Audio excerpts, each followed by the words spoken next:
Hi, I'm Brett Galloway, the CEO of AttackIQ, and I'd like to welcome you to the second annual Purple Hats Conference.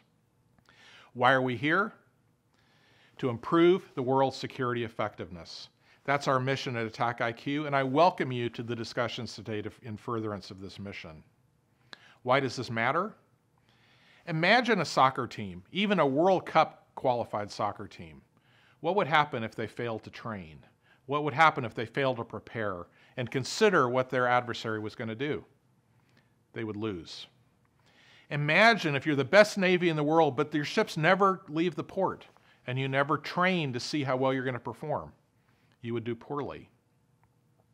There's a famous aphorism in military affairs: amateurs talk strategy, professionals talk logistics. We see this very clearly right now in the conflict in Ukraine, where we've seen very surprising results because of a basic failure to prepare and a basic failure to consider logistics. What does this mean for cybersecurity?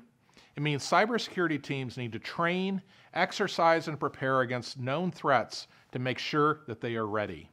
One of the things we observe is that security control failure happens all of the time. We did a recent survey of our customers, and over 80% of our customers reported at least 25% of their security controls weren't working. And about the same proportion of customers didn't know that until they started testing. Why does this happen? It's a very simple reason. A security control is a complex combination of technology, people, and process designed to detect or block the adversary. We're all in IT. What do we know about complex combinations of technology, people, and process? They fail. And they only work because we observe those failures and we fix them, but that process doesn't work with security controls. Because the only way you can know if a security control is failing is to exercise it. And when it gets exercised by the adversary, it's too late. And when it gets exercised in a red team exercise or a penetration test, that's not too late, but there isn't anywhere near enough of that. This is, of course, what we do at AttackIQ. We have a software solution for doing scalable exercise of security controls.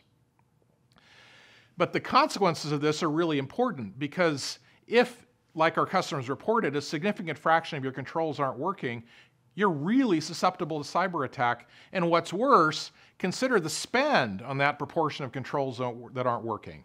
That spend is wasted. So there's a tremendous opportunity by focusing on readiness to get value out of your investment as well as to make sure you're ready.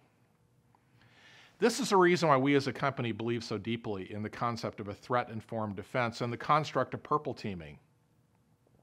What is a threat-informed defense?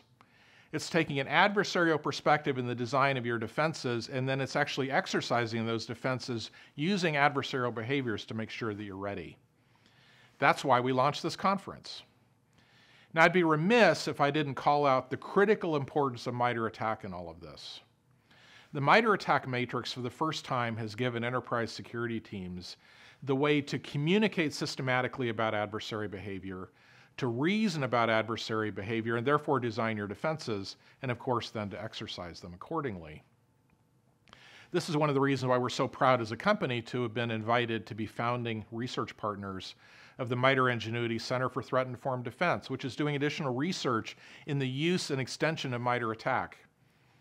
This is all research in the public good, and if you haven't looked at the results of the center, I would heartily encourage you to do so. What are the key themes of the conference today?